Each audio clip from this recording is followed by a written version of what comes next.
Hello students, कैसे हैं आप सभी। तो स्टूडेंट्स, आप सभी का हमारे PSBI में बहुत बहुत स्वागत है। तो स्टूडेंट्स, हम लोग जो है पारस प्रकाशन के पुस्तक से क्लास 8वीं की जो है साइंस हम लोग पढ़ रहे थे।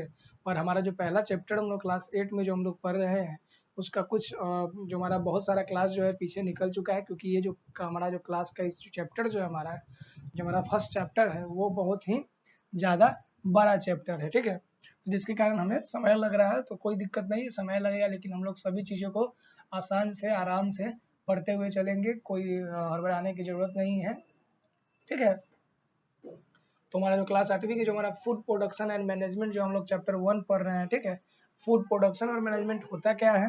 तो जो फूड हम लोग जो खाना हम लोग जो प्रोड्यूस करते हैं, जो हम लोग को आवश्यकता होती है खाने की, फिर उसे क्या करते हैं हम लोग, जब खाएंगे तो उसे क्या करना होगा, हमें रखना भी होगा ना सहेज करके। बाद में जब हम उसको प्रोड्यूस कर लेंगे तो हम उसे रखना पड़ेगा। तो हम लोग उसके बारे में हम लोग पढ़ रहे हैं, ठीक है। तो उस कड़ी में हम लोग जो है बहुत सारा हमारा क्लास जो है पीछे निकल चुका है, और अभी जो बहुत सारे जो हमारा क्लास जो है अभी बाकी है। तो आज की इस वीडियो में चलिए हम लोग शुरुआत करते हैं अपने नए टॉपिक, नए आज नए तरीके से नए सिरे से शुरुआत करते हैं। तो जो हमारा बाकी रह गया था तो उसमें आज हम लोग फिर से वहीं से कंटिन्यू करने वाले हैं जहां हम लोगों ने पिछले क्लास में पिछली कक्षा में हम लोगों ने उसे छोड़ा था, ठीक है स्टूडेंट्स।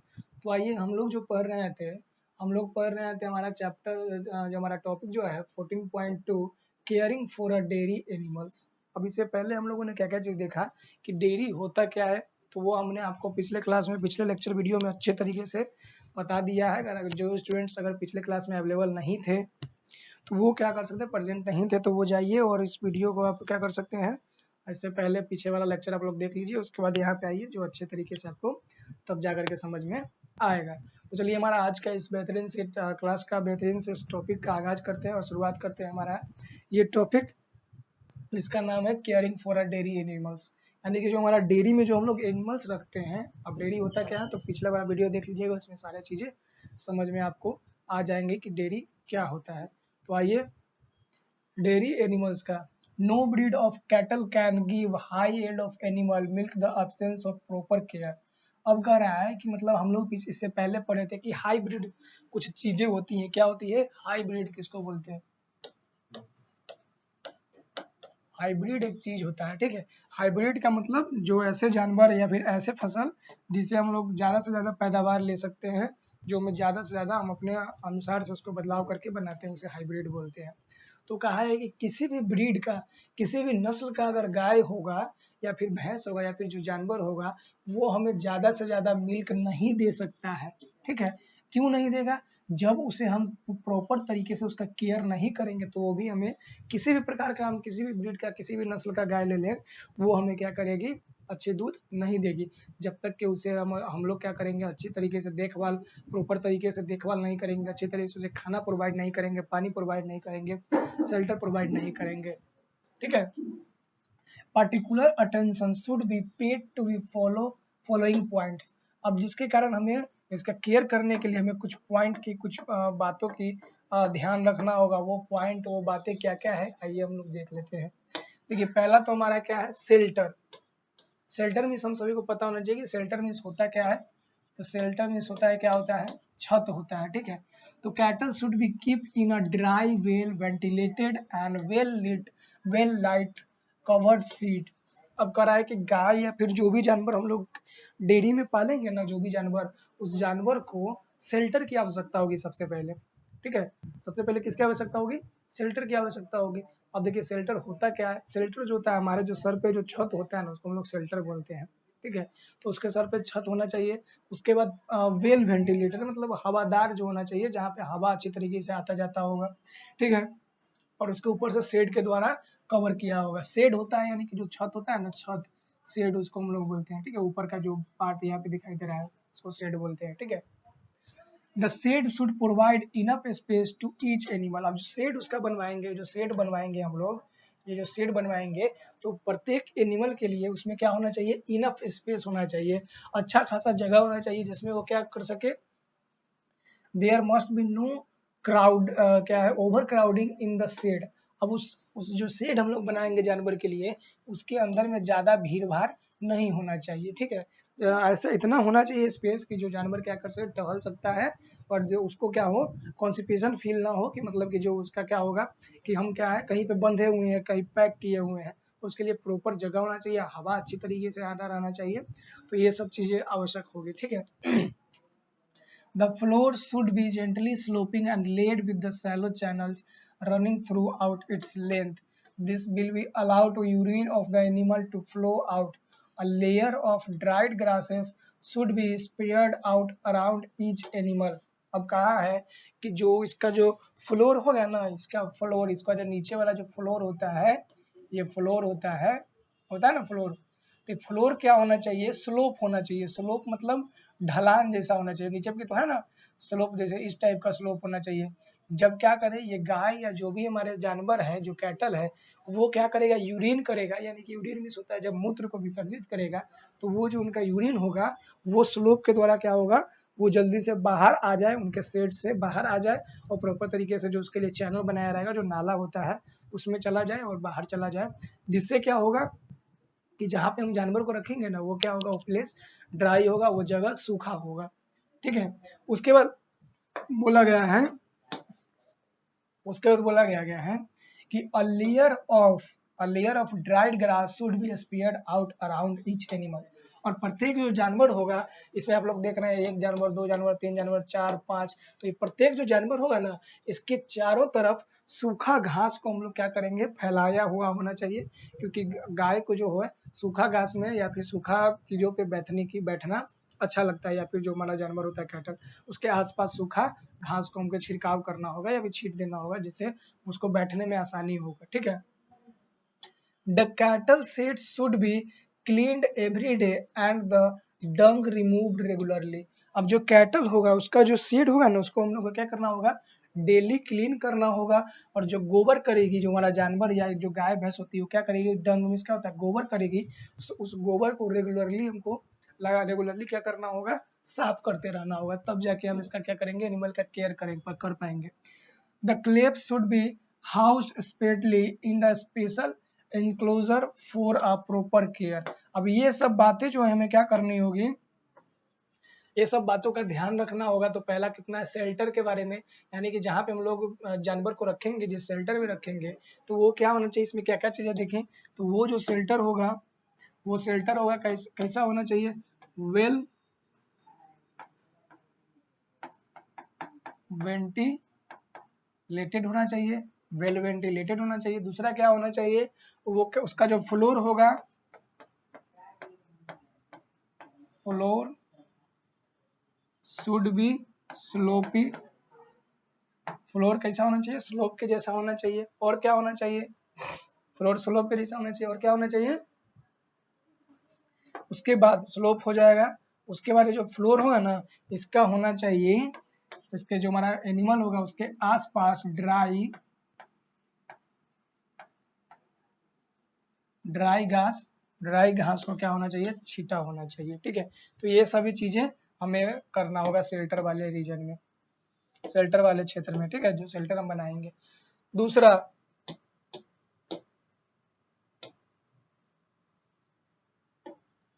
दूसरा क्या बात है हमें ध्यान रखनी होगी, दूसरी बातें जो है हमें इसका होगा फीडिंग। जब हम जानवर को रखेंगे तो उसको फीडिंग की आवश्यकता होगी, ठीक है। फीडिंग मीन्स होता है जो हम लोग खाना, जो हम लोग जानवर जो होता है उसका जो उसका पोषण, फीडिंग मीन्स हो सकता है उसका क्या हो जाएगा, उसका पोषण, या फिर उसके लिए जो खान पान की व्यवस्था, क्या हो जाएगा, खान पान की व्यवस्था। तो इनकी भी हमें ध्यान रखना होगा। तो आइए फीडिंग क्या होता है देख लेते हैं, ठीक है। Dairy cattle need a balanced nutritive diet to stay healthy and produce more milk। जो डेयरी में जो जानवर होगा ना, तो उसे क्या चाहिए, बैलेंस्ड न्यूट्रिशन चाहिए। बैलेंस किया हुआ न्यूट्रिशन मतलब समय से उसको खाना चाहिए, और उस खाने में उसको जो जो तत्वों की आवश्यकता होगी वो सारी चीजें उन्हें मिलनी चाहिए, ठीक है। Diet stay healthy and produce more milk. और ये चीजें क्यों चाहिए उनको, क्योंकि ये जब खाना अच्छा मिलेगा तभी जाकर के वो गाय जो होगी या फिर जो भैंस होगा, जो कैटल होगा, वो हमें अच्छे क्वालिटी का क्या करेगा, दूध को हमें प्रोवाइड कर पाएगा, और वो भी स्वस्थ रहेगा। जब गाय स्वस्थ रहेगी तो हमें भी स्वस्थ क्या होगा, दूध देगी, ठीक है। Good cattle feeds are mixture of a dry grass, green grass,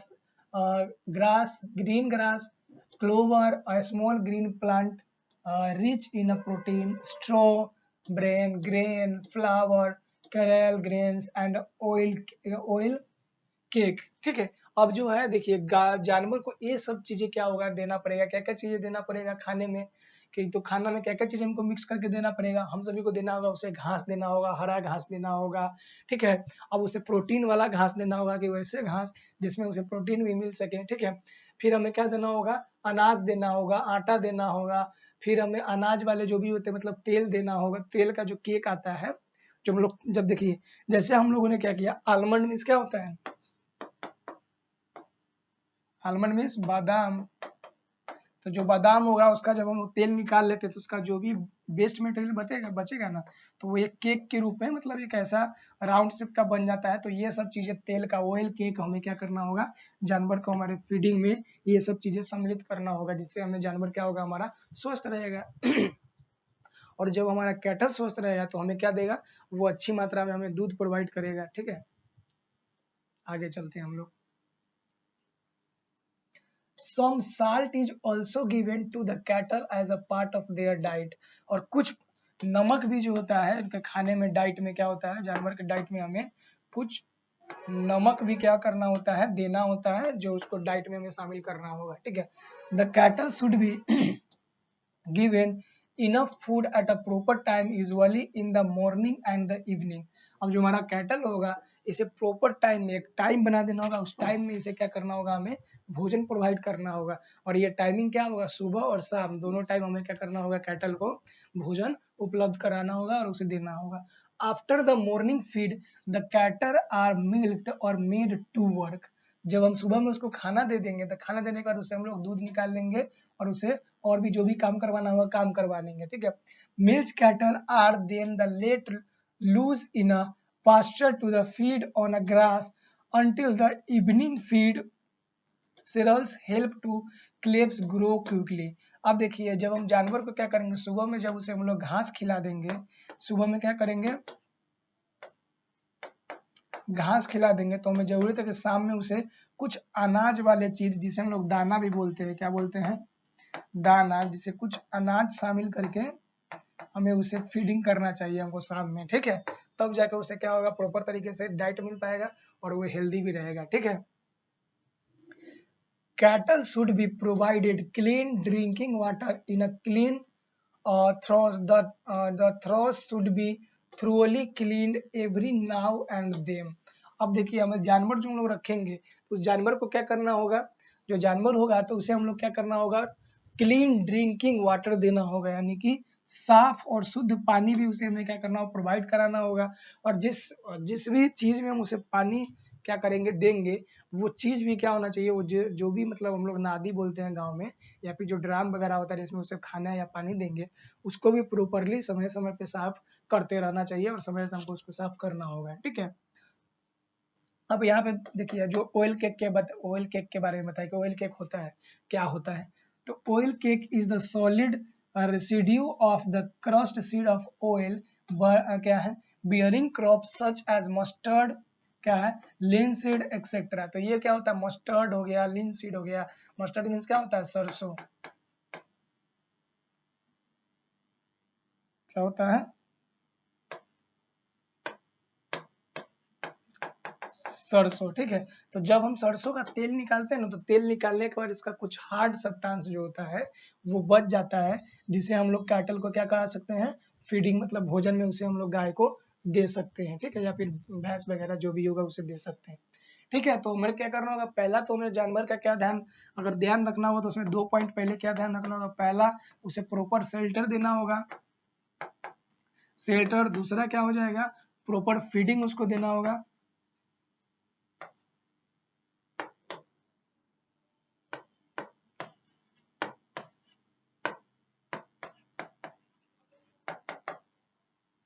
feeding देना होगा यानी भोजन का देना होगा, और उस भोजन में हमें क्या क्या चीजें जानवर को देना होगा, तो उस भोजन में हमें क्या देना होगा, घास देना होगा, भूसा देना होगा, और वो भी क्या होना चाहिए, मतलब थोड़ा अनाज देना होगा, ऑयल केक हो गया, ये सब चीजें हमें जानवर को फीड कराना चाहिए। आगे बढ़ते हैं हम लोग, ठीक है। Cattle drinking clean water from the throws. अब थ्रोस यहाँ पे क्या, थ्रोस मीन्स क्या होता है, देखिए इस प्रकार का डैम टाइप का छोटा सा नादी, जिसको हम लोग गांव में बोलते हैं, इस टाइप का बना दिया जाता है, जिसमें क्या होता है, पानी रखा जाता है और कैटल उसे क्या करते हैं, पीते हैं, ठीक है। आ जाइए, अब आ जाइए, जब अब हम लोग कैटल को क्या कर लिए, जब उसे हम लोग रहने के लिए अच्छा सा जगह दे दिए, साफ सुथरा जगह दे दिए, अब जगह के बाद उसे क्या कर लिए हम लोग, खाना भी अच्छा खासा दे दिए, प्रॉपरली टाइम से कि देना होगा। अब उसमें पानी भी दे दिए साफ सुथरा। तो अब जब दे दिए तब हमको गाय से या फिर जो भी कैटल रखे हैं उससे हमको कुछ चाहिए, तो मिल्किंग, जब हम उससे दूध को निकालेंगे जानवर से, दूध को जब निकालेंगे उस कैटल से, तो निकालते वक्त भी किस प्रकार से निकालना है, क्या क्या चीजों की सावधानियां रखना है कि उस जानवर को, उस कैटल को क्या हो, कोई परेशानी ना हो, दिक्कत ना हो। तो आइए देखते हैं। Milk cattle should be milked at a regular time in the morning and evening. अब जो मिल्क कैटल मीन्स होता है जो दूध देने वाली जो गाय होती है ना, या फिर जो जानवर होता है, तो उसे क्या होता है, मिल्क वो हमें रेगुलरली देता है, रेगुलर टाइम पे देता है। और वो टाइम क्या होता है, सुबह में देता है और शाम में देता है, 2 टाइम हमें गाय या भैंस जो होती है दूध देती है, ठीक है। In a small dairy farm milking is done by hand. In a big dairy farm the cattle are milked by the machine. अब जहाँ पे छोटे छोटे फार्म होते हैं जानवर के, छोटे फार्म जहाँ पे 10, 20 या 50 गाय होती है, तो इसको हम लोग छोटे फार्म बोलते हैं। इस छोटे फार्म में जो होता है, मैनुअली हाथ से लोग क्या करते हैं, गाय या भैंस या फिर जो भी कैटल होता है उससे दूध को निकालते हैं, ठीक है। लेकिन जब बड़ा फार्म आता है जहाँ पे 500, 1000, 200 गाय होती है, तो उस वहां पे मिल्किंग जो है ना, किसके माध्यम से होती है, वहां पे मशीन के माध्यम से हम लोग क्या करते हैं, मिल्किंग करते हैं, ठीक है। This is cleaner and the quicker than milking by hand. और मशीन से दूध निकालना ये क्या होता है, साफ भी होता है और हाथ से दूध को निकालने की अपेक्षा ज्यादा तेज भी होता है और हमारा समय का भी बचत करता है, ठीक है। इट इज पर कहाँ चला गया, milking by the hand, it is preferable that an animal is always milk by the same person. Will milking is done the animal should be treated with the gentleness and the tenderness are noisy and the rough treatment result in the decreased yield of milk। अब देखिए, जो हम लोग properly अपने hand के द्वारा जब गाय का दूध निकालते हैं ना, तो उस गाय को आदत पड़ जाता है, आदत लग जाता है कि हम एक ही पर्सन से बार बार क्या करेंगे, अपने दूध को, मिल्किंग को निकलवाएंगे, ठीक है। जो और क्या होता है, इससे क्या होगा, हमारे जो दूध का जो देने की क्षमता होगा उस पर भी असर पड़ेगा। अब ऐसा होगा कि हमें गाय को आदत पड़ जाएगा एक आदमी से दूध निकलवाने का, और कभी वो आदमी अवेलेबल नहीं हो पाया, दूसरा जाएगा, तो उससे क्या होगा, गाय मतलब थोड़ा अनकॉन्शियस हो सकता है, मतलब उसके अंदर परेशानी आएगा, ठीक है। और जिससे हमारा दूध की जो क्षमता है उत्पादन करने की वो इंक्रीज हो जाएगा। अब आ रही है 4th नंबर, हेल्थ केयर। तो दूध कितने प्रकार से निकलता है, तो जो छोटे जो फार्म होते हैं उसमें हैंड के द्वारा, और जो बड़े फार्म होते हैं उसमें मशीन से दूध को निकाला जाता है, ठीक है। अब आ जाइए, हमारा क्या है, हेल्थ केयर, 4था नंबर। अब उसका हेल्थ का भी हमें ख्याल रखना होगा। जब जानवर को हमें क्या होगा, प्रॉपर तरीके से रख रहे हैं, तो जानवर को हम लोग को भी बुखार लगता है, सर्दी होता है, जुकाम होता है, उसी प्रकार से एनिमल को भी ये सभी चीज़ें परेशानी होती है, पेट दर्द, ये सभी चीज़ें होती है। तो इसका हेल्थ केयर का ध्यान कैसे रखा जाएगा, ठीक है। The skin and the hair of cattle gather dirt and the dust. This make a breeding ground for the disease, germs and many kind। अब बता रहा है कि जो हमारा जो जानवर होता है उसका स्किन और उसका जो हेयर होता है, वो धूल और गंदगी पड़ते पड़ते उसके अंदर, धूल और मिट्टी पड़ते पड़ते उसके अंदर में क्या होता है, हेयर और स्किन क्या हो जाता है, गंदे हो जाते हैं, ठीक है। जिसे प्रॉपर तरीके से साफ करने की आवश्यकता होती है। अगर हम साफ नहीं करेंगे तो उसके अंदर क्या पनप जाएगा, बहुत तरह के जर्म्स पनप जाएंगे, बहुत तरह की बीमारियां पनप जाएंगे, ठीक है, उसके अंदर में। आगे आ जाइए। The cattle should be brushed regularly and washed thoroughly once a week with a soap and water। अब जो हमारा कैटल होगा उसे हफ्ते में कम से कम एक बार क्या करना होगा, साबुन, ठीक है, साबुन और ब्रश के माध्यम से उसे हमें नहलाना होगा या फिर साफ करना होगा, ठीक है। The animal should be carefully watch for any sign for disease.